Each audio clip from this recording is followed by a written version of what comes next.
Well, the Diamondbacks sweep the Sox. We have more on their successful weekend in Boston. And of course, this guy's here to answer your questions right now. Let's go.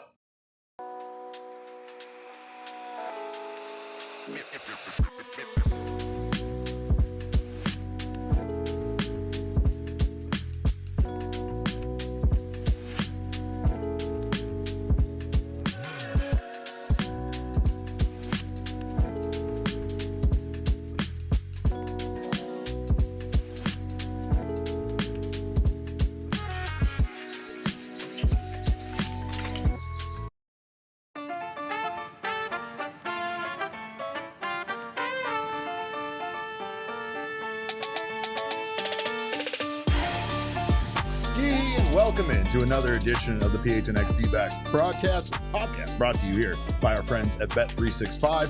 Download the Bet365 app. Use the code PHNX365 when you sign up and find out why it is never ordinary at Bet365. Of course, we're also brought to you by our friends at Branded Bills. Of course, elevate your brand with Branded Bills, the perfect headwear and apparel. Use code PHNX for 20% off your first order. And welcome in to another edition of this show. My name is Derek Montilla, occasionally known as your mayor of PHNX. This man next to me is my vice mayor, occasionally known as Archie the Bradley. Actual mayor of Phoenix. Right. He's taken over. He's already better at me than everything. We've already confirmed that. But speaking of being better at everybody than at right now, it's the Arizona Diamondbacks. The Diamondbacks right now are the hottest team in Major League Baseball. And again, it's just it feels a little weird to say that. I am a guy that tends to overreact, so of course it sounds crazy. Coming out of my mouth, it doesn't sound right, but it's factual. This team is amazing right now. They just beat the Boston Red Sox at Fenway, sweeping the series. I mean, swept the Marlins before that. I mean, just if anyone's counting, I'm 6-0 since coming on the podcast. Correct. The Diamondbacks are undefeated. Want to throw that out there. You may have also snapped the curse with our friend Elizabeth because she was in attendance in Boston. Perfect. And she saw Elizabeth, those games. Shout out. Yeah. I don't know if that was a smart move. Yeah. After the discussion we had. Yeah, she was just testing things out. But yeah, I mean, clean sweep in Miami, which we talked about. You never guarantee to win a series, but that's a series you look at. You should win. Yeah. Good start by Eduardo the last day, and then going to Boston. Merrill Gallen bounced back. Gallen especially. Yeah, and offense. I mean, again, just Gino carried the team. I could go on and on. It was all around unbelievable road trip, considering for the way it started. Now you come back home and a real good chance to. I mean, really, again, you go into the last couple of days of August and into September.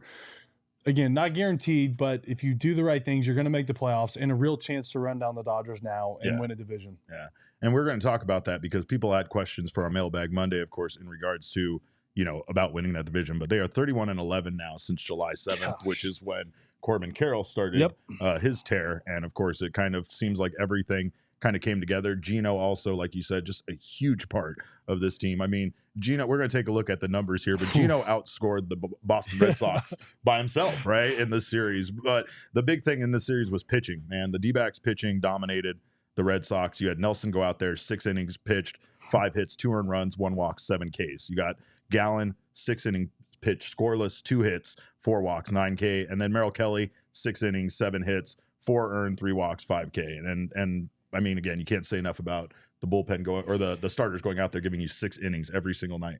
Yep. I mean, that's the formulation, or that's the formula to be a good baseball team when you're getting consistent. I'm not going to call them deep outings, but in today's game, deep outings, getting into that 6 where I talked about it last week, you can turn your pen over and start to use guys in their natural roles and things just click and take place from there. Yeah. And then the bullpen, of course, did their work. Yeah, bullpen. I mean, two earned runs in the series. 2 earned runs. I think J Mart had 2 saves during the series. Or the road trip. I mean, when we talked about J Mark getting into his own as the closer, but when you start to solidify some roles that have been a little shaky, previously, and guys, just again, when you're playing baseball like this, and especially the way we've swung the bat lately, we're a homer away from doing something that gives you so much confidence coming out of the pen. You can come out and just rip it, knowing that your offense is going to score runs behind you. Yeah. So you have some leeway to be more aggressive and attack guys, and I think that's what they're doing. Boston is not an easy place to play, Fenway Park. I mean, great place to play. It's a great place to play, though, right? Yeah. Yeah. I mean, not an easy place to play at all. I mean, even in their down years, their fans show up, they support. The the dugout again, it's like Tropicana. There's things about it. There's a lore to it first. You know, you think about all the greats and Babe Ruth and the trade and all these things. And I still I don't think the seat where Ted Williams hit the ball is real. It's Ted Williams, right? That's the seat. And I don't know if anyone's been out there, but if you go out to Fenway and go sit in that seat, man, he didn't hit a baseball there. I'm sorry. Like, I'm here to debunk some things, but go look at the greatest David Ortiz highlights of him mashing homers into right field, and they come nowhere close to that red seat up there. So no offense, Ted. I'm calling BS on that one. But the wall, especially as a starting pitcher, the bullpen stinks. It is a crackerjack box. I mean, it is tight. Fans are all over you. The bathroom is really weird. You have to shut the door. People can see you use the bathroom. Oh my God. I'm dead serious. Like, it's really bad, especially when you have to take a poop. Like, it gets weird. You have to have a guy watch the door, and it can get, like, we all have our routines. We put Red Hot on, medicine, stretching. Like, and then, like, with the new wave of baseball, like all the plyo balls and stuff, like guys throwing the weighted balls to get ready. Yeah. There's like times where plyo balls get thrown over the walls and stuff. and then literally the fans, like the mound where the rubber is, there's then maybe 3 feet of dirt and then there's seats right there. Yeah. Yeah. And Boston, they're not afraid to talk shit to you. Right, so you get talked. There's a lot of times people yell and cuss and stuff like that, but Boston, they are literally like in your ear. Yeah. So and they're already loud. They don't need to be that close. Already loud. To get to you. And just even the mound seems a little weird at Fenway, different backdrop, but incredible atmosphere. Well, and as a young player, some of these guys going in, being on a team that's one of the best teams in baseball, playing in Fenway, Sweet Caroline. I mean, it's as good as it gets as a baseball player. Yeah, I felt that way about Wrigley when I went for my first time. There's just something that's incredibly special about it and incredibly unique that you don't really get, at other ballparks. No, right? You don't. And I mean, especially I think our era, and like our guys grew up watching like that first Red Sox team come back and beat the Yankees and go on to win the World Series, and being teammates with Bronson Arroyo later on and getting to talk to them about that experience. And again, I remember my first start in Boston in 2016, I struck out Big Papi on 3 straight pitches, 3 straight heaters. We can run that tape if we can find that. 3 straight heaters by Big Papi, big strut around the mound. I gave up 6 runs in the 4th inning and got a loss later on, but whatever, when you're there, it's special. Again, you think about the history of the game and the pesky pole, and I gave up a homer to Sandy Leone that literally wrapped around, and Perdomo hitting the ball off the like little stuff like that you grew up watching that are now. I know you're still playing in the big leagues, but there's moments like that you get reminded, like, man, this is so cool what I'm doing right now. That history tied to it is really cool.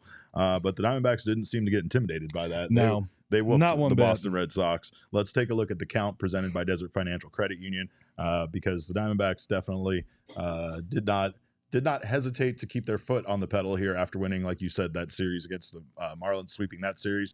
They come into Boston. They outscore the Red Sox 23-8. They outhit them 32-10. Runners in scoring position. Diamondbacks were 9 for 29. Red Sox did not have many opportunities, 2 for 15. I believe the Diamondbacks had more opportunities in Game 1 than the Red Sox had in this entire series. And that was kind of the key here. It's, again, the pitching dominated. The starting pitching ERA, 3. The relief pitching ERA, 2 for the Diamondbacks. You have 7.16 for the starting pitching ERA for the Red Sox and 8.43 for their bullpen. So the Diamondbacks did a lot of damage in this one. Of course, they won Game 1, 12-2. The finale was a bit closer. That one got to be 7-5. That one was a little bit of a nail biter late, but the Diamondbacks pulled it out. And of course, they did it with their offense in this series too. They absolutely kind of set the tone there in Game 1 by winning by 10 runs. That this was not going to be a Diamondbacks team that was going to be intimidated by that magic there at Fenway, and they came in and rolled over the Red Sox. It's good to see, and obviously it's really weird for the Diamondbacks to have had the road trip that they have end up being 6-3, and 3 of those losses were part of a sweep. Like, that's crazy. 20-5 in their last 25 games, and that record again has 3 games that they lost to the Tampa Bay Rays in there, which is just incredible. It shows how good this team has been. And there's been those moments too, like July had those stretches where, like, you kind of said, like, could you imagine what the stretch they would be on if Sewald didn't have those blown saves, right? Would have been like 10 games in a row plus, and of course that's baseball. You can't sit there and always say like, hey, you should have won all those games because you didn't. But right now they are just on an incredible roll. And again, that bullpen has been solid for this team. Bullpen's been solid. Again, it's always about getting hot at the right time. That's why baseball is so beautiful. It's such a long season. There's so many ebbs and flows. And again, I look at this team, it's a really good mix of young and old guys, but some of these young guys went on this crazy deep World Series run last year. So they know what it's like to go into September with a chance to make the playoffs and make this run. For me, again, it starts with you talk about the bullpen. I'm a pitcher, but I want to talk about the offense. Okay. I mean, let's go. 6.33 runs per game, best in baseball. It leads into pitching, what I want to talk about. When you know you're going to score runs, it is so much easier to pitch. I mentioned that earlier. And you're starting to see some guys hit stride. We talked about we're not even fully healthy. Some young guys coming up, hitting some big homers. And then Gino, has led the league in homers before. Starting to see a hot Gino. Yeah. The homers start to multiply. It's contagious. McCarthy, Perdomo homer twice on the road trip. A moonshot in Miami. Yes. I mean, a moonshot. That ball was touched. Yeah. And then, Gino, again, I played with Gino in Cincinnati. I've watched him do his thing. I kind of think what everyone was expecting more of during the season, but it's happening now. Yeah. Leads, I think, the major leagues in RBI since July 1st. That's right. 47. Again, it's Marte's out. Someone needs to step up right now. And I mean, at least in Boston, Gino carried the offense. Yeah, he absolutely did. And you brought up his numbers since July 1st, 311 batting average, 55 hits, 14 home runs, 36 runs scored, 47 RBI. I mean, look at this. This is incredible what he's been doing. And again, like you said, like it's about when you get hot. And you could say something similar. Like obviously Corbin Carroll isn't this hot, but in this stretch, Corbin has also been very good. And like the season numbers are what they are. I don't really care. 12 homers since that time, right? Yeah. I mean, so the power production, especially before, I mean, obviously I do some research coming into this, watch the games. But I think he hit a homer like July 7th, July 8th. I read something, and it was like a 54-game homerless streak. And then since then, the power has really started to come back. And didn't have a home run in June the entire month. It's like, again, from a player's perspective, it's crazy. We know the game is hard, but like when you think about you don't hit a homer for a month, you're like, what? I just forget how to hit homers all of a sudden. You really do start questioning yourself when you go on those kind of stretches. I think that's the most difficult part from any perspective is when you struggle truly maintaining balance, like your routine versus also like, okay, it's been 2 weeks now. Should I start tinkering with something? Is my hands, and in today's age, the video and all the analytics, it can be so helpful, but also sometimes, man, baseball's just really hard. Like I think, that's what we forget is just guys are throwing really hard and it's a tough game sometimes. But yeah, crazy. Those two guys, and again, this great veteran mix. You throw Jock in there, you mix these young guys in. It's a really exciting, fun team. Like I said, when I watch this team play, it makes me smile right now. Yeah, they're fun to watch. It brings me joy. You feel like there's no lead that's insurmountable, right? They were down like 4-0 on Sunday, and like it did kind of feel like, I don't know, I guess, you start realizing like it's a baseball team. They're going to lose games. So they're down 4-0. But in the back of my mind, I never felt like they were really out of it. And earlier this season, there's no way you could have said the same thing. If they were down by 2, you were like, well, this is a wrap. I can go on and watch something else. Correct. And there's just things happening, like even little things that lead to bigger moments, sack flies, guys doing some small things here and there. And again, it's confidence, man. Like when you're scoring runs, and then I talked about it previously, when the back end of your bullpen is shutting down games and there's belief in that back end, it makes it so much easier to just turn the ball over. You know, instead of Torey having to manipulate and try to piece together, it's like, hey, boom, boom, boom, let's get this game over with. Well, of course, Gino was insane in Boston, and he is our king snake for this series. Congrats, Gino. 8 for 13, 615 batting average, 10 RBI. Like I said, he outscored the Boston Red Sox by himself. 10 RBI for Gino, 8 runs scored by the Red Sox in the series, and those 2 home runs, of course. And yeah, he's just been incredible. Like you said, it's weird because the Diamondbacks kind of have this, this thing at times where they go out, they try to make themselves better. They bring somebody on, whether it's a pitcher, whether it's a position player, and they struggle. And it felt in the beginning of the season like, nothing was going their way, right? Like, yes. It felt like nothing was going their way. And they like, you could look at, you're like, Jock. At least Jock is doing good. But it's like, felt like every other move they made was kind of like a disaster. And now it doesn't look like that anymore. And everything has kind of come together where this feels like a very, very well-rounded, deep team that depth is why they were able to overcome the injuries that they've right now you look through. Surplus of starting pitching. Yeah. Obviously we'll get into it. Montgomery going to the pen. We'll talk about that. But, typically that's always you're going to September like, man, how are we going to piece together this rotation? We're missing a guy. This guy's banged up. Surplus of pitching. We talked about it. Weather the storm. That's the one thing I learned a little bit later in my career, and especially now not playing, following along. Mm-hmm. Man, the season's so long. Like, I know the first part, all these crazy losses, and you're so far back in the division, and you're like, oh, like season's over. And it's like, dude, the season is so long. Yeah. Like, you literally look at a month difference. I mean, maybe a month and a half in this case for the Diamondbacks, but they've erased like an 8 game. They were like 14 games back, or like 12, 13. Now they're 8, or they're like 3 games back. I mean, it's just like, let's pump the brakes a little bit. We all want immediate, success and satisfaction, but it's a long season, and the D-backs are hitting their stride, what I think is at the perfect time. And we talked about it going into a schedule where you get to control what they do instead of like having to make ground. They have a wild card spot, and they have a true chance to just keep playing this free flowing, fun baseball and chase down this juggernaut Dodger team with the biggest salary and Ohtani and Mookie Betts. And again, it just reminds me of our run in 17, except better, like a better team, as crazy as that sounds. And again, I still think, I don't know if we have word how close Walker is. He's supposed to be like, the word is either the Dodgers series or the following series after that. I mean, and then again, you talk about options, and you're talking about bats everywhere, lefties, righties, like matchups. And again, it's stuff you're able to understand a lot more now. You look at even some of the matchups going lefties against the Marlins and righties in Boston, you're able to do some stuff creatively with your roster that is a luxury. Right. And what I see the most that reminds me most of that team is guys are bought in. Guys are, I'm sure it's not ideal for Montgomery to go to the bullpen, but I bet your ass he's going to go down there and shove. Yeah. You know what I mean?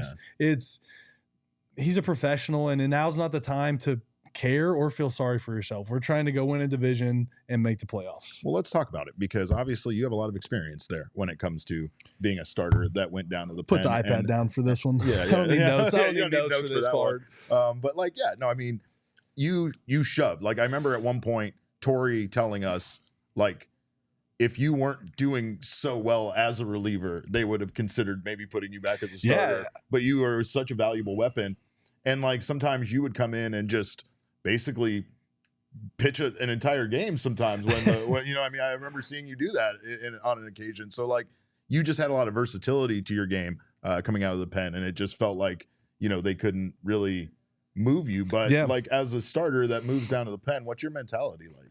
It's the first couple days are tough. I would think again, not that I'm giving advice to Jordan, but I mean, we're all human. We're all the same. The first couple days, you're so in your head about being in the bullpen. Oh, who all notices? Are people still talking shit about me? Yeah. Like, am I going to pitch in some mop-up role this game? Like, in some ways you are pouting in your head, right? Yeah, you're like, I just got moved from my spot. I was, one of the best pitchers in the big leagues last year. Like, it's all human thoughts that you can't help but think. But I would imagine, I mean, he's on a 1-year deal here, right? Well, he has a player option. Yeah. Good for him. Good agent. Boy. Yeah. But he's pitching for his contract next year. He's pitching for his future. So my thing is, like I said, you look at it like, all right, I can pout, I can cry, or I'm still making a lot of money. I'm on a really damn good baseball team. Let's help and contribute the best way I can. Because again, next week he could be right back in the rotation. I mean, like, God forbid, knock on wood, but injuries, things happen. Yeah, you just never know. You just never know. And he's a pro, and he's going to go down there and he's going to pitch big, meaningful innings. And I wouldn't be surprised if there's a spot down the road that he's back in the rotation making a start somewhere. Would you have made the same move? Like with how well Ryan Nelson's pitching. I think you have to. Yeah. You know, you have the luxury. It's not that you want to sit here and flip guys back and forth and like, oh, you're starting this week, you're in the bullpen, but you do have that luxury. And again, being out of the game, unfortunately, that's what this is about. It's about trying to win. And it doesn't matter how many starts this guy gets. It's like, who's the hot hand? What's the best matchup? I heard Torey talking about it today. They're able to piece together some matchups and, you know, spread some things out and maybe get Gowan and Merrill some extra starts, you know. Like, sorry, it's just what you got to do. And especially, you know, I think we talked about it. Nelson just kept pitching better. When you that's what you do as a player. When you keep throwing the ball well, you put yourself in a position for them to have to make decisions like this. Right. And it's what it's you about. Want to make it difficult on them. And it's right? nothing personal to Jordan, but we're trying to win baseball games, and I think this is the best opportunity right now to win. Yeah.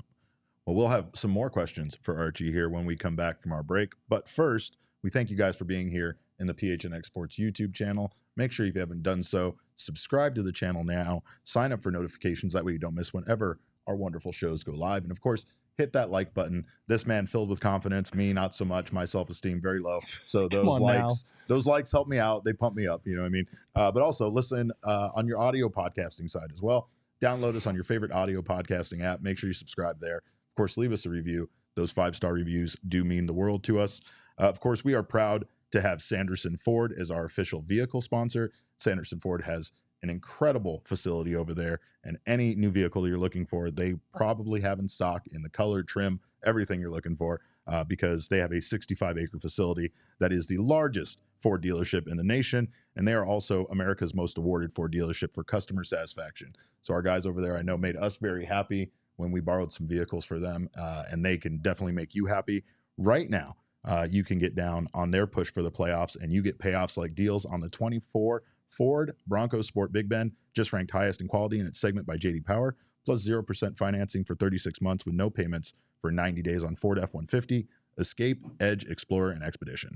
The Sanderson Ford Summer Sales event is here, and they are teaming up with the Boys of Summer for a final playoff payoff sale. Purchase or lease any new Ford and get 4 tickets for your family to see the Diamondbacks push for the playoffs. Get 0% for 36 months, OAC from Ford Credit. See dealer for details. And of course, this Thursday is a day you do not want to miss because it is our fantasy football draft over at Gila River Resorts and Casinos. Wait until you see the fit. I have as the champion of our league. Damon, I know I haven't mentioned that I was the champion of our league in the last hour, right? At least. You may have said it like 5 times, Derek. It's getting pretty annoying. I'm just saying, I remember it being before noon, but that's fine. Anyway. Archie, he's going to wear the most obnoxious, like gold-plated suit fit. Like he's just an obnoxious guy. Yeah, but I'm a bad guy. Look, it's definitely true. Like, and I know people freak out over fantasy football, and I love fantasy football, but it's a chore. Yeah. If you want to actually be good, be competitive, and obviously different leagues have different rules with waiver wire and money and how you handle all that stuff. But even just your friendly normal league, like you got to put in the work. You got to put in the work. Yeah. So look, you win a fantasy football, you do you, man. See? Like I'm just gonna be real. I know that may not be the popular opinion, but I don't have Jesse here. I don't have Jesse here holding me down. I got Archie here backing me up. Lose, Jesse. Let's sorry. go. But I've won one. I say I've won one. I guess we split. Phil Gosselin and I were co-teammates for a team a couple years ago, and we split the championship with Daniel Hudson. We decided just to split the money down the middle instead of risking winning or losing, which was a very unpopular opinion in the clubhouse. Guys did not. Which I was a younger Arch. Like now, I would say I'd been like, that's bullshit. Like play the game out. Like come on. Well, of course, you can find me and Archie hanging out at Gila River Resorts and Casinos. You can also find all of us down there for that fantasy football draft. We're going to have a great time. We'll be hosting all sorts of events there all year long, including Cards and Sons watch parties. So make sure to join us for fun. And make sure you just go check out Gila River Resorts and Casinos. They offer an unprecedented level of entertainment and excitement you just won't find anywhere else. And, of course, they have their huge gaming floor with all sorts of live gaming. They have 800 slot machines, 15 blackjack tables, and of course, Arizona's largest casino sportsbook. So, like Archie said, you do you at Gila River Resorts and Casinos. Visit playatgila.com for more details. Before we move on, Derek, I actually have an ad video I have to play here. As an Arizona sports fan, are you better off than you were in September of 2021? Are you better since this man took office? The answer is simply no. My name is Derek Monti, occasionally known as your mayor of PHNX. The Suns have lost multiple times in sad fashion in the playoffs. The Cardinals went 10-2 to start in 2021, and since then, they're 9-30. ASU football fired a coach and an AD, and they're 6-18. Oh, and the Coyotes? Well, the Coyotes, they moved to Utah. Yeah, that's right, that Utah. Not only did he lose games, he lost an entire franchise for the Valley. Everything he's touched, except for the Arizona Diamondbacks, has been a complete failure. He's only helped the team he covers. Quite convenient, isn't it? Do you want a mayor that's only in it for himself, or one that wants everyone to succeed? The choice is yours. Vote this November. Paid for by the Espo for Mayor Coalition. I'm Espo, and I approve this message. Wow. I haven't been here long enough for this, I don't think. You're gonna do this in front of Archie? You monster. You're dead. You're dead to me, Espo. You're dead to me. And wait till the attack ads begin. Damon, you aired that on our show? How am I responsible for the Suns losing? What is happening here? They already come for my job every day in the chat. I can't believe you guys gave them that fuel. See, look at Carlos already is against me. You know what? That's fine. There'll be a retaliation for sure. I'm a bad guy. I'm very mean. Don't forget that. But not on Mondays because, of course, you guys know every year on this show is our year. I don't even know how to follow that up now. I'm yeah, that's a tough one. You might need to take a breather for a second. That's rough. I might need to get pulled out of this one. But of course, still, every month on this show is Black History Month. Every month on this show is Women's History Month. And every month on this show is Black Women's History Month. Every week is Shark Week. Every day is Earth Day. And of course, on Mondays, we go to the mailbag. Damon, let's go. My mailbox, always something interesting in my mailbox. I try to get to everything in my mailbox. And then once in a while, there's a letter that makes me go, wow, wow, my mailbox. Always something interesting. Yeah, I am embarrassed, and I am. It's a tough look. Yeah, it's a tough look. The whole office was here. here. Yeah, the whole office was here surrounded. This is being new here, I need some backstory for this later. I'll have to fill you in on all that. But first, we got to go to the mailbag. Damon, what do you got for us today? First question comes from our leadoff hitter, Travis Moore, and he says, my cousin and I were beyond stoked to see Ryan get the nod to stay in the starting rotation for now. In your opinion, what is the rotation for the postseason, and what could change it in the last 5 weeks?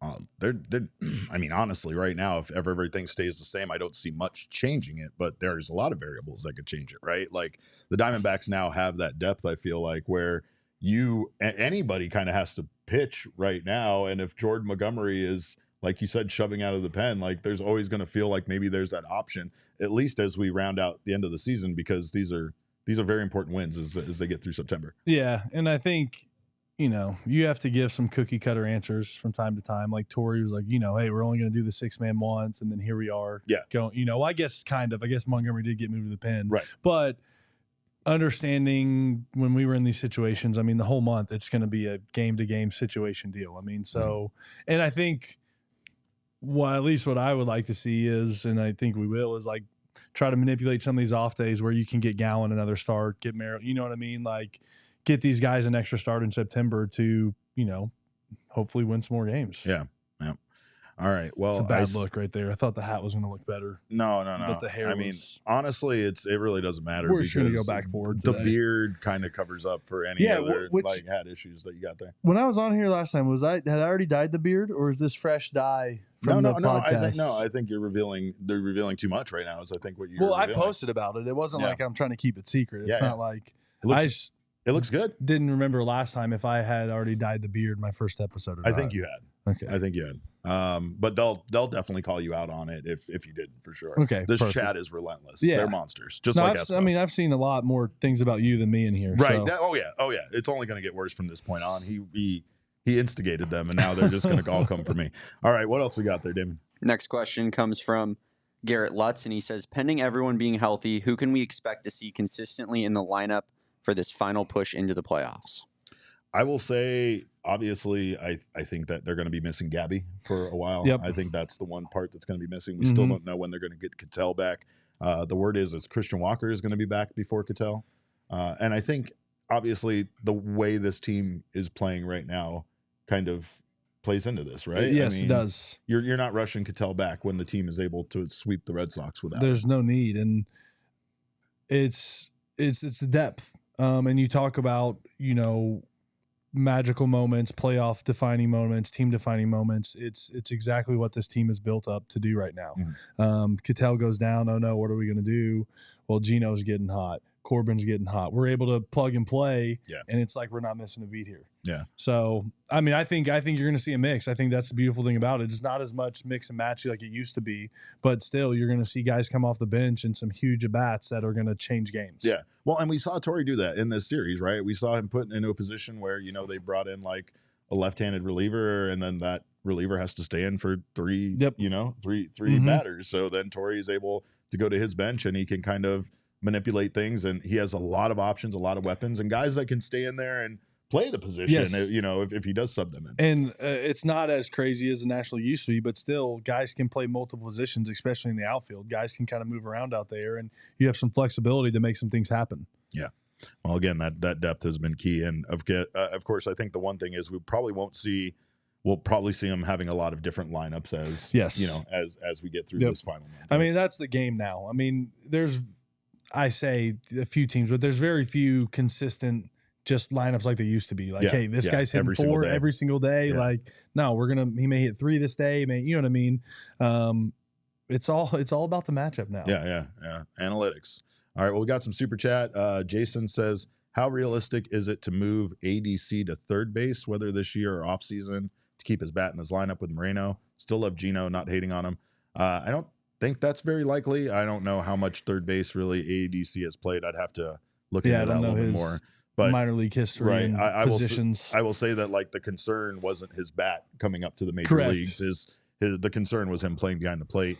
And I mean, Gabby is the catcher for this team of the future and the now, but that doesn't mean ADC doesn't also have a role here. And I mean, catcher is the role that you kind of like swap out. It's the ultimate backup role. Right. You know what I mean? Or, I remember we were just talking about in the early National League, we would carry three catchers a lot of years. Yeah. You know what I mean? Yeah. So it's if you can catch, if you can swing the stick, especially, you're going to be on the team. Yeah. And then, I agree with you. I think Gabby's the catcher for this team, but it's the one spot where and not saying he's going to be a backup his whole career, but it's a great role. Right. You know what I mean? A great role for a player to learn, get at bats, and like you see things happen and you get an opportunity. Well, and Toronto, where we got Gabby from via trade, right? I mean, they had two guys there that were solid, that are the future of this team and going to be there for a while. And that made him expendable, but, luckily that ended up bringing the Diamondbacks their catcher of the future. AZ Catch G says, keep Derek away from the Arizona Wildcats. No problem there, pal. We'll make sure. I think no worries there. They create their own mess over there. You know what I mean? So I'm not saying that because I'm ASU biased. I'm just saying U of A needs. Weren't they bankrupt this year or almost? Like ASU's in more debt than U of A. There you go. You're going to get him to chime in immediately. He's going to come in here. ASU's in more debt than U of A. I love it. I just like stirring the pot. I mean, I'm an Oklahoma guy over here, so I don't really. Although my boy Spencer Arroyo's at ASU, he's my boy. Yeah. He was. He's been an Oklahoma guy before. Coached at Oklahoma State. He's the OC at U of A now, or ASU. But some Big 12 now, so I'm gonna, I'll pay attention a little bit more. Archie, we beat you guys in the Alamo Bowl. Man, again, that's Jackson Arnold, 4 picks. Again, look, Seth Luttrell was taking over as the OC. We needed to see what Jackson was made of. If we needed to dip into the portal to go get somewhere else, I like Jackson. I like Jackson a lot too. Saul shows up out of nowhere because of U of A slander. I love it. No, he's been in here before. He called you out earlier. He said you sounded like a librarian earlier. I don't know if you saw that comment or not. He said you're nervous to be around me. You still haven't No, that's not at all true, but it's fine. Or Saul doesn't watch this program except when you are on it, so that's fine. He doesn't understand how things go. We at least gained one new follower. There we go. Thank you. I saw when we walked in, there's some goals where we want to gain subscriptions and stuff, and so hopefully Saul just signed up and we at least moved the number. We appreciate you stopping by, Saul. All right, what else we got, Damon? Next question comes from Justin McDermott, and he says, Archie, can you think of a hot streak you were on as a pitcher in your career that's comparable to Gino's as a hitter, and what does that feel like? Fortunately, a couple times. I would probably say month of September 2019. I think I closed like 11 games in September. Oh, yeah. I think I gave up like 2 earned runs, and what I love most about it is there's a lot of times where you are the man, where like you make plays happen and you do stuff on your own where you're like, man, I really am good. But then also the amount of luck that happens in these streaks where like you're just like, oh crap, like I just had bases loaded, no outs, and just saved a game and like didn't give up a run. Like that should not have happened. Right. Or you go 0 for 2 and your next bat you hit a grand slam for 4 RBIs, and like because now you hit around, you get a second at bat and you hit another homer. Like just things happen when you're good and your team's good. It just feels like you can't do wrong. And not that you don't ever that you ever shy away from the moment, but especially in those moments, you're like, please let me hit now. Like let me be the guy. Like get me up there. Like you feel like you can carry a team. Yeah, you feel like that ball looks like a beach ball to you right now, right? And again, you always tell everyone you're never as good as you think you are, as bad, but in those moments your head gets pretty big. You try to not in a like cocky way, but man, you feel like you're the fucking man. Right. I am hitting everything. I'm seeing the ball well. You're just kind of invincible. Even when you wake up, you sleep, you eat well, everything is just rolling, man. I will say this is that it feels like this team is like that right now. Yes. Like this team can't do anything wrong. They have, they go out and they acquire a guy to back up Cattell. And that guy is out here, like a guy that was literally sitting at home not playing baseball immediately comes in and contributes. What's up, D-backs? We have his number. We'll pass it along. It's too late to you for guys. that. I couldn't be on the playoff roster, so I'll wait for next year. They got a crowded house, but we'll try next year. But right now it just feels like everything that they've done has just worked out tremendously well for them, and they can't, like you said, it's almost like they can't do anything wrong, but as a team. Yeah, and I'm always going to be biased. I love the D-backs, even when even if I don't play for them ever again. I love Mike Hazen and these guys. I just think they are true baseball people, where they take their analytic knowledge that they should and they apply it, but then they also have this savvy baseball background. Just a quick story. I don't even know if it's relevant, but I remember talking to Mike Hazen about like, hey, how'd you get your start, whatever, and there was a newbie in there like getting salads for people or making, he's like, that's what I did. I got coffees, I delivered food. Like I was the rookie before there was rookies. And I just remember my time like with Hazen. I think that this front office is truly one of the best in sports at identifying talent, at creating talent, and then acquiring pieces. You look at what's happened since the years I got traded. Those couple of years were really bad, but even last year, I know last year may have been a fluke run, but again, it was the building of the pieces, the building of Corbin Carroll, building these guys in the minors, where you looked at their farm system a couple of years ago, and it was arguably the worst in baseball. Oh yeah. To where it's at now, that's a direct reflection of the talent up top, the front office, the scouts, the analytic department, identifying talent. Because again, you look at it being away from baseball, getting long-winded, but we're not a big money spending team. We're a middle market team. Right. You have to hit on these draft picks. That's how they work. And it's the development from the Diamondbacks the last 5-6 years has been the best in baseball. Yeah. At least some of the best in baseball. Well, and they don't do that thing that like teams like Tampa Bay does, where they turn over their entire roster and kind of have a fire sale and like change everything, right? Or the Marlins, for instance, right? But they do a good job, and especially during that, like I used to say, Mike Hazen got like the treatment like at a house party when someone broke mom's vase. Mike Hazen was the one that got handed the broken vase and was like, here, put this shit back together. Here's some super glue, right? And like he did a good job. There were still little cracks in it and stuff, but you had to look close to see like, and he did a great job of bringing this organization from not having really like, you guys were having some success on the field, but it was because it was like this scrappy group of guys that, again, were exceeding expectations and doing things that like a lot of people didn't expect them to do. And you like another quick, we traded Greinke. Is that 19? We traded Greinke and we got Gallen back for Jazz. Was that was 19? I think, yeah. Whatever. I just remember we're in the middle of a playoff race and Hazen asked to speak to us after the game, which is very uncommon of Mike. He's not a big, like he shows his face, not these, but he's not going to talk to us out of nowhere. But we got back and everyone's sitting there and the mic came in and he apologized to us for trading Zach Greinke. Because we were in the middle of playoff race. He's like, guys, I'm sorry. I just traded your ace. And like, he's like, I think Gallen's going to be great. I still think and believe in this team more than ever. I think you guys are going to make the playoffs. I believe in you. I'm fucking sorry, but I have a job to do. for this team in the future. Yeah. That I have to look out, and it means impacting this season now.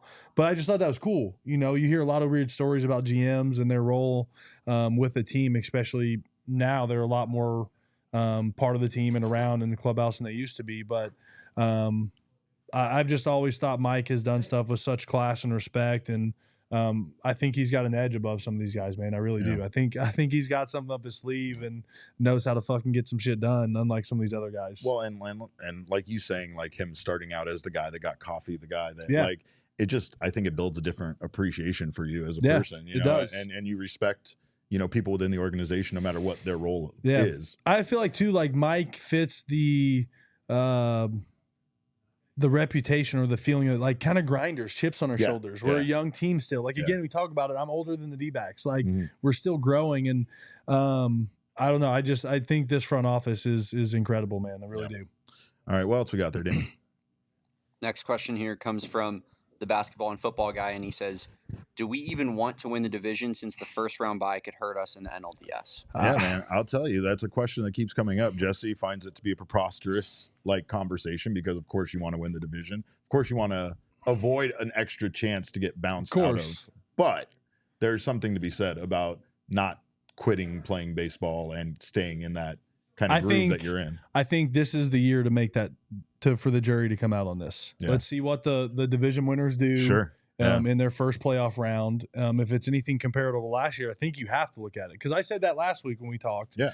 Never in my baseball life, except for when I got released and DFA'd, have I ever sat on the couch. I know you're not sitting on the couch, but have I not played a game within 4 days?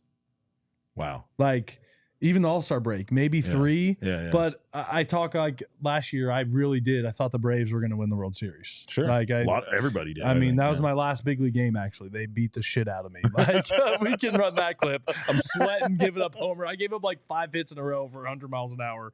But Strider, Riley, all these guys, like, when you don't see 98 for 5 days, and when you're seeing a modified bullpen or a simulated game or Strider's throwing and Acuna's in the box, he's not going to go up and in tight. He's not going to take a chance of hitting Acuna. Right. Well, now in a game, you leave that pitch a little bit more over the plate. So I don't know. I see both of it. Obviously, you want to win your division. That's the goal. But I do think there is some pros and some cons for both. Yeah. Yeah, you're right.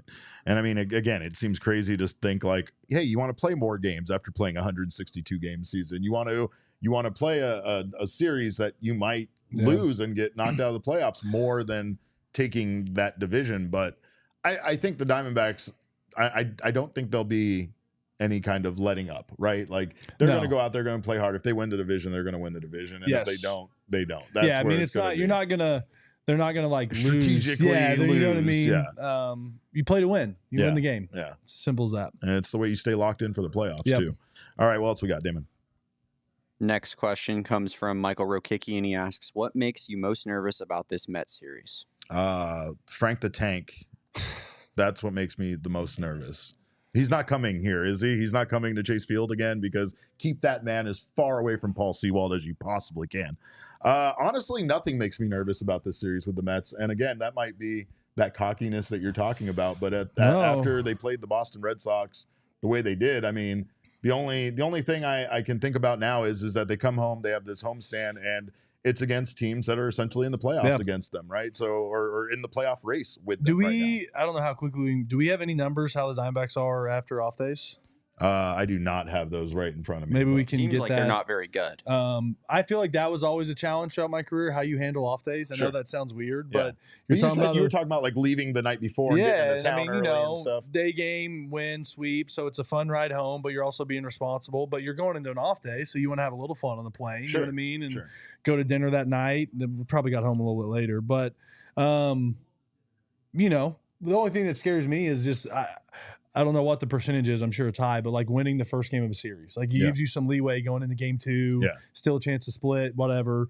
But I just like winning game 1. When you stay hot, obviously it's like win the next game, but let's respond well after an off day and win game 1. That's always for me. Like, how do we prepare and bounce back after an off day, with a hot team right now. Again, the confidence is there, but let's come out after an off day and win a game. There were times where Torey like almost went with kind of like what we considered like a little bit of a B lineup, you know, after they won like maybe the first 2 games of the series or something like that. But it's amazing because if you look at it now, those reps that those guys got, a lot of those guys are the guys that are now they're calling upon due to injury. What I love about that, like from a little player insight, we call it like the B lineup or maybe the spring training, like road squad. Sure. But like that's when like guys are like, fuck, I'm gonna show Torey. Yeah. Like in a good way, but competitively. Like when you're the traveling squad you're in spring, on that squad. like and you're like, well, like again, I might as well play well. Yeah. You know what I mean? Yeah. And I want to prove again, them wrong, I look at the celebrations in the dugout during home runs and doubles, and you look at the shit they have rolling, and it's just like, man, this team gets it. It's not like, oh, he's starting over me. Oh, I'm not hitting till the 7th. Like, guys are playing their role, and whenever they get called, whenever they're starting, like, it just looks like a fun team to be a part of. Yeah, it really does. All right, what else we got, Damon? Next question comes from Daniel Caston, and he asks, Elizabeth went to yesterday's game in Boston, and the D-backs won. Does this mean Archie broke the curse? Yeah, see, now that's what they're saying is like, because Elizabeth tried to break the curse. The Tendy gang. We're big fans of chicken tendies around here, especially Four Peaks. But of course, they tried to break the curse to no luck. But apparently, you calling out Elizabeth on the show thus changed history a little bit. I just think, you have to be careful with what you say everywhere, but a little honesty here and there doesn't hurt anyone. And I just... You were honest about the streaming services that are available to watch the games on and stay home at. Yeah, but also, Elizabeth, you had to look at it. You make some decisions here and there. You take a gamble. I mean, ultimately, you got to get back in the saddle at some point, exactly, right? So, right. You have some bad outings, but you got to get out there. You did your due diligence. You picked it right, and the streak is over. And you know what? I will take credit for it. So, there you go. Congrats, Elizabeth. You're welcome back to games. Sorry, Nicholas. No Tendy gang acknowledgement here. This is all Archie's doing, and that's a fact. All right, what else we got? And is Tendy gang, is that like actual like gang affiliation? Like, well, I mean, we're gang affiliated in the way that we represent chicken tendies. Like, do I need to be like chewed in somewhere? Yeah, like, I mean, we'll take you. I think the FBI has it registered. Because it's fine. I was thinking Tendy game, and it makes me think. I think you remember San Fran early on, Randall Delgado, like the 12th inning. One of the birds dropped a chicken strip on the mound. Oh, yes. While he was pitching. That just made me think of that. Those birds are aggressive, by the way. And they know timing. It's like 7th inning, and they are there. That's awesome. Garlic fries and weed. That's all you smell in San Fran.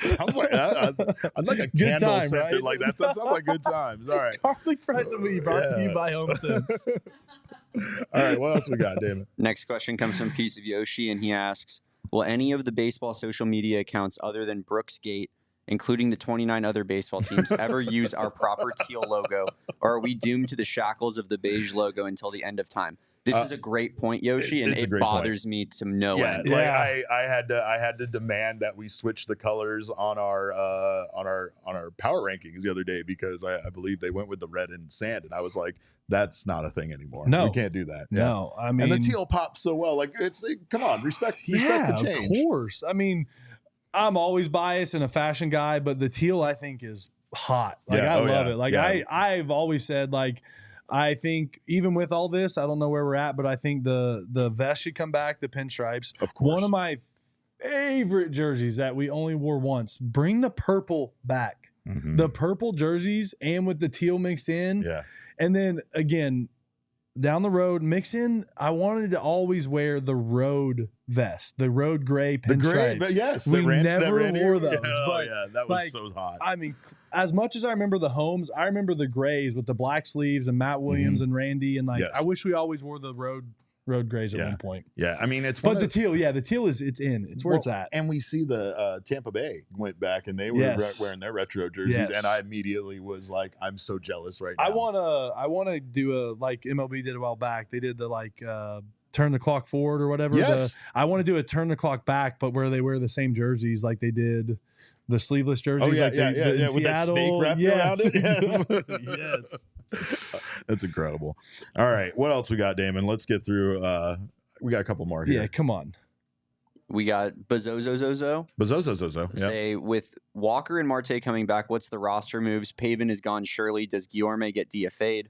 Roster expands soon as well, so hate to dump Bell. Yeah, so the rosters expand in September, right? Is it 2 now? Is it 28 8 I or is think it? I think it's the 2. Yeah. Right. It's not 30 anymore, right? It's a 28 or is it a 30? I'm not sure. This is why we have Jesse on this show for sure. This is also why I normally know, but not being in baseball this year, I don't know. But do you think they'll wait until, obviously, because we're fairly close, right? You know, we're almost to September. Like they're obviously going to wait until that time. But I mean, they do have kind of a roster problem because they have guys that have been playing well that deserve to stay here. But when Marte comes back, when Christian Walker comes back, like how often are they going to call upon Josh Bell and Luis Guillorme? It's tough. Again, it's tough, and who knows if the D-backs ever thought they're going to have these problems. And this is the personal side. That's part of managing. That's part of putting together a team. Is you pick guys up knowing specifically once Marte's back, we're DFAing them. Yeah, and that sucks personally for the guy, but we're trying to go win. Yeah, and again, no offense to whoever it is, but you're not going to pick them over a Marte or them over a Christian Walker. Of course. You know, that's just not realistic. So, but they have been playing well. So it's like, for instance, like a guy like Guillorme who was sitting at home, I can imagine that if the Diamondbacks do DFA him, that there's going to be a lot of teams interested in him now that maybe weren't before. No, for sure. That's also the beauty of our sport and like the coolness of it. Like sitting at home a good month stretch and boom, you're back in the big leagues. You're a commodity again. You know what I mean? And what hopefully happens, probably not, but you hope that some of these guys maybe clear waivers. You're able to send them to Reno for a couple weeks and just have that depth. Yeah, have that depth and like there's going to be the taxi squad for the playoffs and. Because it does stink. Some of these guys have played such pivotal roles and played such big moments and winning some of these games. It sucks to see him go. Yeah, it really does. And then you like Josh Bell, for instance. He's had so many big moments in such a short amount of time. I love Josh Bell. Yeah, right. Like I mean, his post game interviews are incredible. Yeah. Like he just seems like a great teammate. Like it's you know you come to love these guys as a fan, and then like now we have to figure it out, and it's tough when that kind of stuff. Maybe happens. We should but add like a last week trade deadline before the playoffs. Yeah. Like some crazy, like you want to talk about like making things exciting again. Like imagine like you get like 3 trades if you're a playoff. Like teams that make the playoffs can trade with non-playoff teams.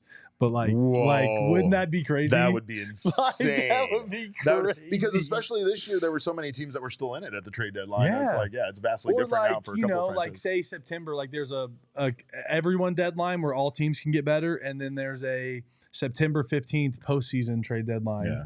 And any team that has a chance to make it can trade with non-competitive teams. I would be willing to make trades to make sure that the Dodgers don't ever win any playoff series. I think teams would get on board with that. I think there would be collusion among teams, which I think would be great. I'm man enough to admit that. I love it. Yeah. We need more collusion in sports, to be honest. That's what I'm thinking. Or like at least something where, and I get it, again, not trying to get long-winded, but like where you can pick up a guy past – I know. I'm sorry. Sorry, guys.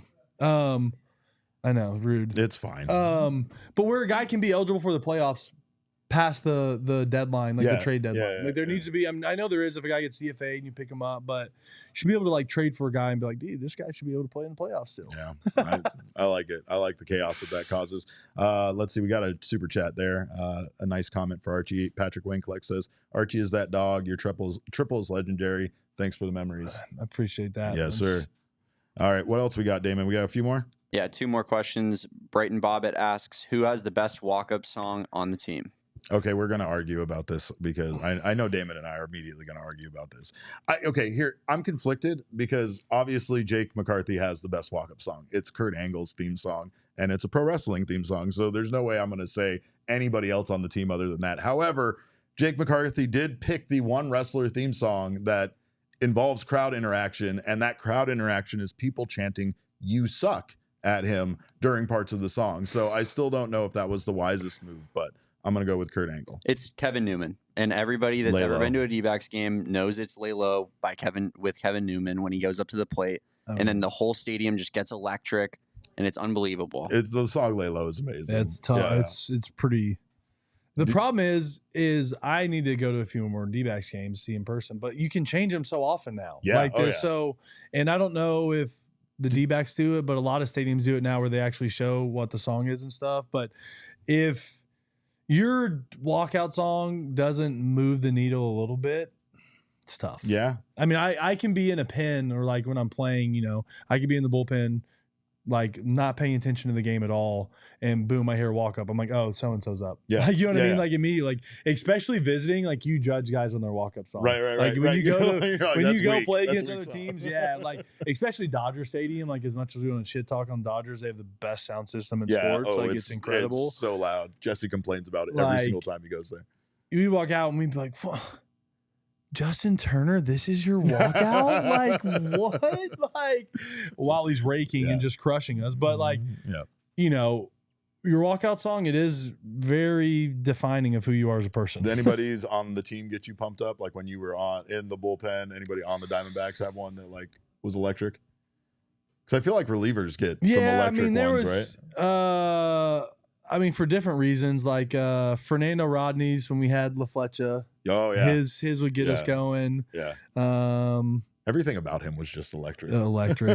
I felt like Marte always had one. Peralta was always a character. Yeah. Miggy's back in the day. Yeah, Miggy's back in the day. The best were always like the fun. I say the fun, but like to make fun of like the square nerdy guys like Goldie and Pollock and CO. Like it'd be like, man, this is what you're choosing? Some slow country song or something? You know, like Goldie, you're the best player in the world right now. And like, you know. I need more out of you. I need excitement out of you. I always needed more out of showmanship. Goldie. Always. I love Goldie. All right. What do we got for the last question there, Damon? Last question comes from Casual Fellow 777, and he says, can a manager put himself on a 40-man roster? After watching those videos of Torey at BP the other day, I might like to see him pinch hit sometime. Yeah, and that was how he decided the fantasy football ranking or the order in which they were going to draft. Torey probably should have taken some swings beforehand. Yeah, you know, just out of fairness to the squad, right? Like, at least maybe a couple. Go down to the cage to get some hacks in first before you come out. You know, Boston, you spent some time there. Oh, yeah. He found a place to. But I that's again. It doesn't matter winning or losing. These are things during the season that are always going to take place. The fantasy football drafts, and they're things that people want to. Oh, are they distracting? You're not winning or you're winning. Blah blah. But it happens every year, whether you're on the worst team in baseball or the best team in baseball. There's fantasy drafts, and it's such a fun time and fun part to be on because there's again a mix of guys making tons of money, guys making league minimum. Some of the older guys will grab a young guy. You team up. I saw the question earlier to kind of get into it.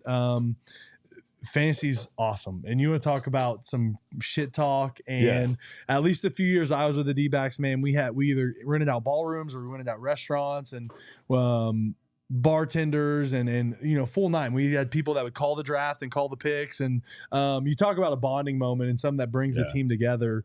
And again, you can watch other teams with the way they interact with their manager and their coaches.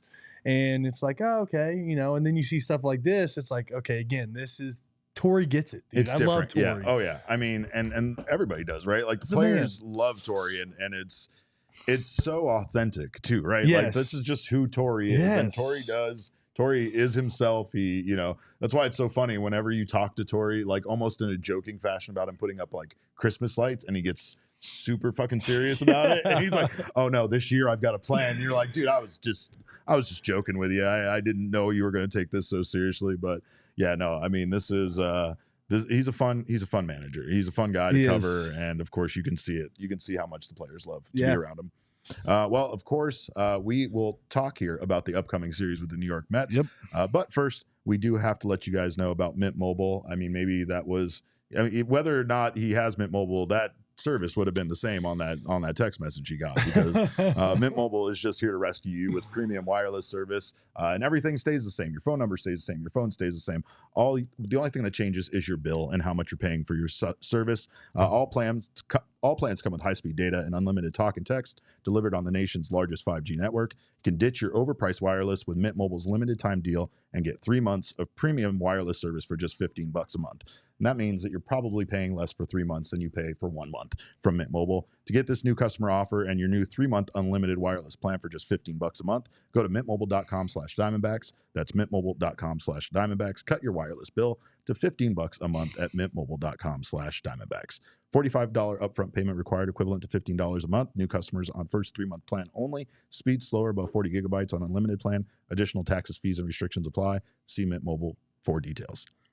I'm just now realizing that Espo really wasn't talking to me much today, and it's all making sense. Yeah, it now makes a with little that more sense attack now. ad and stuff. So just like thought I'd point that out. You're not mad though. I'm not mad. Don't tell the news I was mad. But I will say another thing that makes me not mad is I'm going to go to baseball games. I'm just going to not include Espo.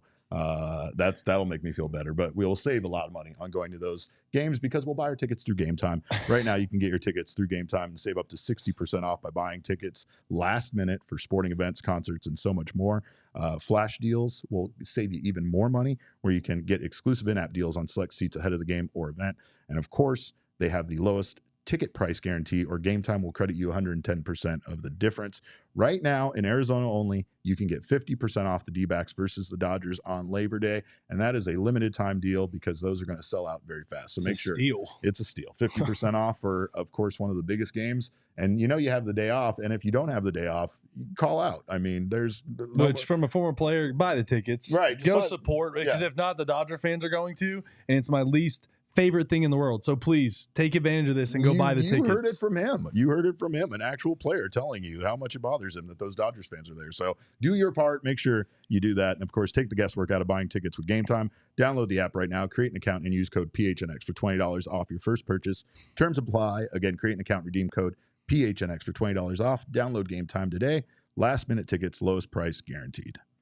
All right, before we get out of here, let's take a look at the New York Mets at a glance. This team, of course, has been very good this year. I mean, they've kept right there. Like, there's some division in the wild card race, and of course, the one team that's kind of making it unpleasant for the three teams in the wild card is the New York Mets. Yep. They currently have a record of 68-63, a plus 30 run differential. They are 6-4 in their last 10.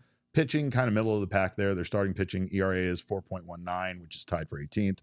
Relief pitching, ERA 4.03, which is 16th. But they have been very good, especially at Chase Field. Their team OPS 740, which is tied for 9th. And then their outs above average there is 1, which is 16th. But this team, again, there are certain players that seem to love to hit at Chase Field. Yeah, well, I mean, who doesn't? I'm going to be honest. Everyone, it's just a great place to hit. But the Mets, I mean, not as good as the Diamondbacks, but similar path this season. Right. Really bad in the beginning. Right. Another continuation of all this money, which sucks because I want these owners to put money into baseball like Stevie has. And when you don't have success, it really is makes you gunshot. Yeah, it does. I mean, especially like this year, like with Ken Kendrick, right? It's the same situation where they surprise a lot of people with how much money they spent. And then you see things like the Jordan Montgomery deal go the way it does. And then, you do fear how it's going to impact the future. I'm happy the Mets are playing well. They've, again, same thing. They've picked up a few guys. They made a few trades. Yeah. And same thing. They had some back-end bullpen issues that they've resolved. I say they've resolved. They're figured out a little bit better. Sure. But yeah, I think every team, regardless of how good the Diamondbacks are, there's excitement for them coming to play in Chase Field, at least offensively, because it's a great place to hit. Yeah, they get a lot of triples hit. Like I said, I think the key is game one, man. Yeah. Win tomorrow. You just came off a great road trip, off day, win the first one, and then you have some leeway. Yeah. It's not that you ever want to lose, but win game one, and then, okay, we can go. You know what I mean? Yeah. Well, and it's getting to the point where when we're going to take a look at the probable pitchers here, let's take a look at what the Diamondbacks have. And, of course, the Mets still have a TBD in there. But you look at now this portion of the starting rotation, it's Eduardo Rodriguez, Brandon Pfaadt, and Ryan Nelson, right? Yep. And all of a sudden, these guys don't look like the back end of the starting rotation anymore. You look at this and you're pretty happy what you have going in this 3-game series against the Mets. I mean, all guys under a 4.3, which is incredible. Right. And Ryan Nelson's isn't even really that's what I mean, close to what he is right now. Exactly. Right? You take the last few, his last 5 per se, last 10, which is, again, that's what matters. Like, this whole season matters, but who are you the last couple weeks? That's who you are right now. With that being said, though, I mean, Manaea and Severino have been really, really good recently. Yes. Yeah. Like, been really good. Sean Manaea is just an incredible pitcher that I don't feel like he gets the credit he deserves, doesn't. Right? Like, you always find him at the back end of a rotation, or you find him like needing a job, and you're like, why? Look at the numbers he puts up. Yeah, and then old TBD, got to worry about him, right? Yeah, that's, I don't like the TBD. It's one of the things that I think is still so weird that you can like not I guess you don't know till game time all the decisions we made. You don't have to announce it. I just always, it's like, what are you doing over there? Yeah. Like, I know there's so many things, but it's also like, are you about to do a bullpen day? Which, whatever. You play, you go win. But I've always been like. Is it gamesmanship? Is it a little bit of like, trying sometimes, to keep you? Yeah, man. Like, especially now with some of the rules and. But I'm just like, dude, no one cares. Just put the lineup out there. I'm like, come on.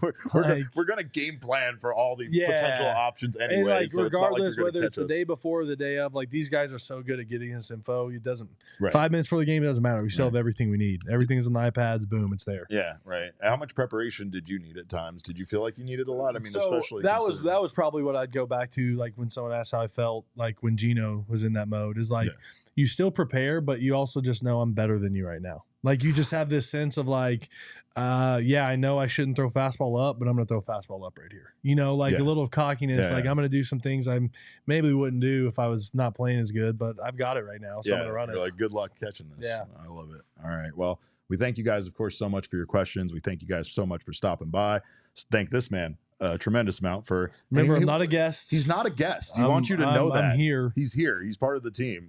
He's Jesse's replacement is what it is right now. For this week, For this week. Cruise back together next week. Yeah, we'll see what happens. Well, we'll see. I don't know. It's still up in the air. It's a week away. We have a lot between now and then. Who knows what the future holds for us. But, of course, we thank you guys for stopping by.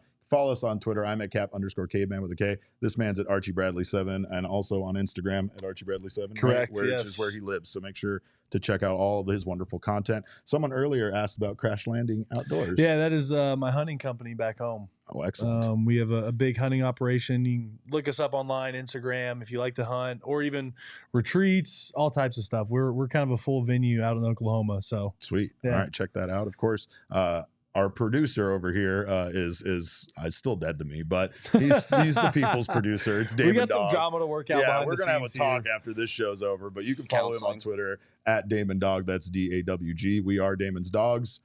Yeah, I didn't miss it. Yeah, I remember. We do it differently this time. Of course, our show is at PHNX_DBacks, but all roads lead to at PHNX_sports on Twitter, Instagram, and Facebook. We thank you guys for your time. We appreciate you stopping by. We will see you tomorrow with another post-game show. And until then, have a wonderful evening. Remember, kids, baseball is fun, but it's so much more fun when you sweep the Boston Red Sox. It is. We all silly like the mayor.